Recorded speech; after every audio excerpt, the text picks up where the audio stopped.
My 21st birthday, my grandmother hands me a single leather folder. Inside, the deeds to her entire $50 million hotel empire. It's all mine. Before I can even process it, the front door swings open. It's my mother, Brenda, and her new husband, Scott, a man who oozed cheap cologne and bad investments. We should manage it together, as a family, my mother says. Her smile was as fake as her handbag. Absolutely not, I tell her. Her face twists. Then pack your bags and get out of this house. But I didn't move. I didn't even flinch, because I knew something they didn't. This wasn't their takeover. It was my grandmother's trap, and the main course was karma. When people look at me now, they see the hotel, the marble floors, the glass lobby. They see the name Bennett etched in gold above the entrance. But what they don't see is the noise, the rot that used to live inside this family. My grandmother, Sharon Bennett, was a legend. She built everything from one single roadside motel in Vermont. She was 21 then, my age now. Everyone called her foolish. She turned all those doubts into brick and revenue. By the time I was born, the Bennett collection was a name whispered with envy. My mother, Brenda, inherited none of Grandma's patience, only her pride. To my mother, success wasn't about building. It was about being seen. She loved camera flashes more than blueprints. She loved control more than she loved family. My father, Mark, was the opposite. He was calm, steady, the kind of man who believed in doing things right, even when it took longer. He ran operations for years, quietly keeping everything standing while Mom chased appearances. When I was 16, I watched that balance collapse. I still remember the night Dad left, his eyes tired, suitcase by the door. He said he couldn't stay where love had become a performance. The silence that followed him out the door was the kind that fills every corner and never, ever leaves. After that, my mother remarried, quickly. His name was Scott Miller, a smooth-talking business consultant who spoke in phrases like synergy and global expansion. He was everything she thought success looked like, shiny, loud, and completely hollow. Not long after they married, she sent me to live with Grandma. She claimed it was for stability. I knew better.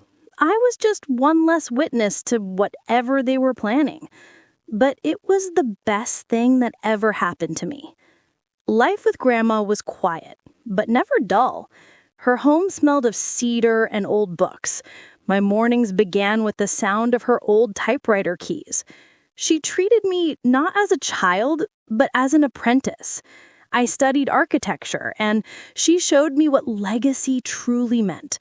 Discipline, risk, and the courage to start over. Sometimes at night, I'd find her looking over old property maps, the original sketches she drew by hand. She'd trace the outlines and say, "Every building tells a story. The walls remember who built them and why." I didn't understand then that she was also talking about people, about the foundations we build within ourselves. Years passed. My mother's calls grew shorter. "You should visit," she'd say. "Scott wants to talk about the European market." I always had an exam. We were strangers, connected only by blood and legal paperwork. Until that morning, my 21st birthday. Grandma asked me to sit at her desk. The leather folder was waiting. "This is your inheritance, Sophia. But it's also your test." I didn't know what she meant. Not yet. But I was about to find out.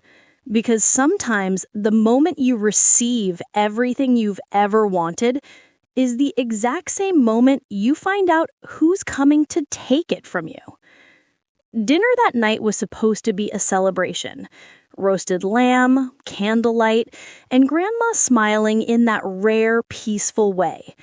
For once, the house was quiet. Then the doorbell rang.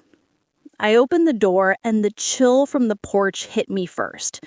Then her perfume. My mother, Brenda, stood there in a cream coat with her smile stretched thin. Beside her was Scott, carrying a gift bag you give when you already know what you want in return. "Sophia," Mom's voice dripped with fake cheer. "Happy birthday, sweetheart. We were just in the area." They didn't wait to be invited in. Mom's eyes darted around the room and landed on the folder. My inheritance.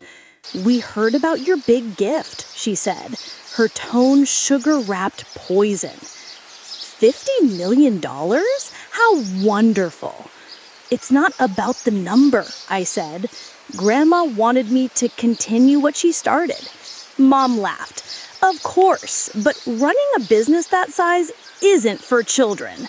You'll need guidance. That's why Scott and I thought we could manage it together, as a family." That word, family, it landed like a slap. Scott leaned forward. "It's too much for one person, Sophia. Let us help.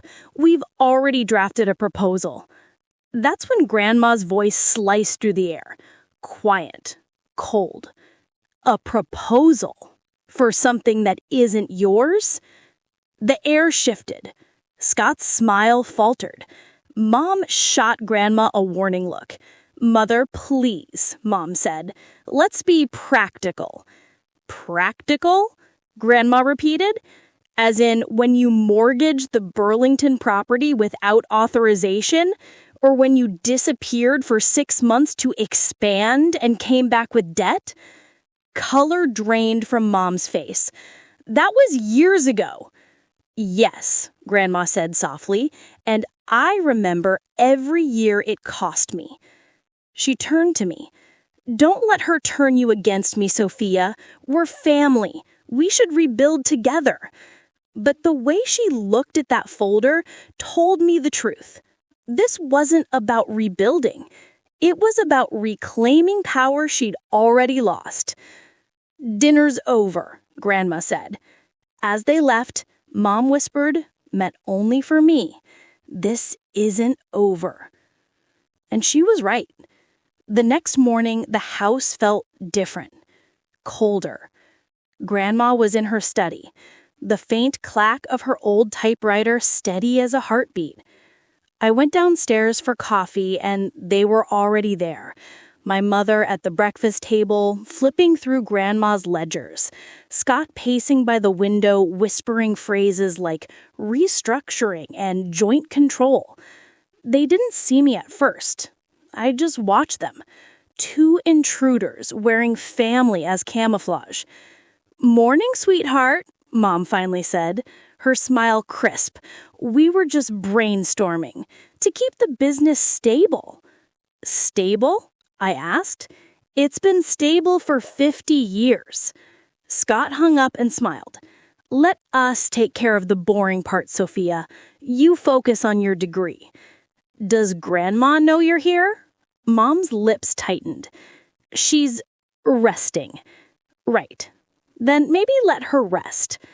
I went to Grandma's office. She didn't look surprised when I told her. "I was hoping they'd at least pretend to wait a week," she sighed. "Do you want me to call the lawyer?" I asked. She shook her head. "Already did." She opened her desk drawer and pulled out another folder, identical to mine. "There are things you don't know about your mother and Scott. Financial documents, deals that were meant to be hidden. Why didn't you tell me?" "Because, Sophia," she said, "sometimes the only way to teach someone to defend what's theirs is to let them feel how easily it can be taken." We spent the day preparing. Grandma on the phone with her attorney.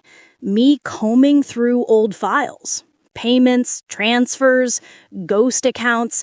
The evidence was all there. "Tomorrow," Grandma said, "we'll invite them back for dinner." Let them think they've won. The invitation was bait, a peace offering in disguise.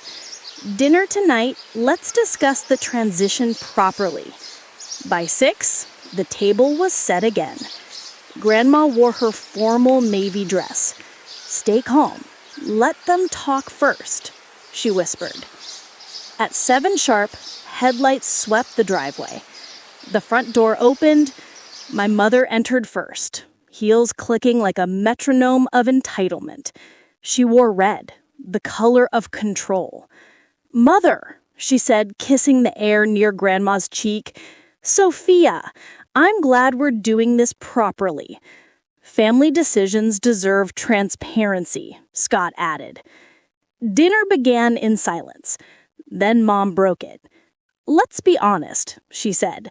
"Managing a business this big, it's unreasonable to expect a 21-year-old to handle it alone." Scott leaned forward. "We've outlined a plan. I handle finance, Brenda oversees PR, Sophia can shadow us." They weren't proposals. They were commands. "You mean I sign ownership over to you both, and you manage it?" "It benefits everyone," Mom replied. "We're family after all." "You're right," I said quietly. "We are family." She smiled. "Good. Then let's—" Which is why I said, "It's time we stop pretending this is about love." Her smile died. I slid the silver folder to the center. "You wanted transparency? Fine. Let's start with this." Scott reached for it, but Grandma beat him to it. Her voice turned to ice. "These are bank statements from the Burlington account, withdrawals made under Brenda Bennett's signature, funds that never returned.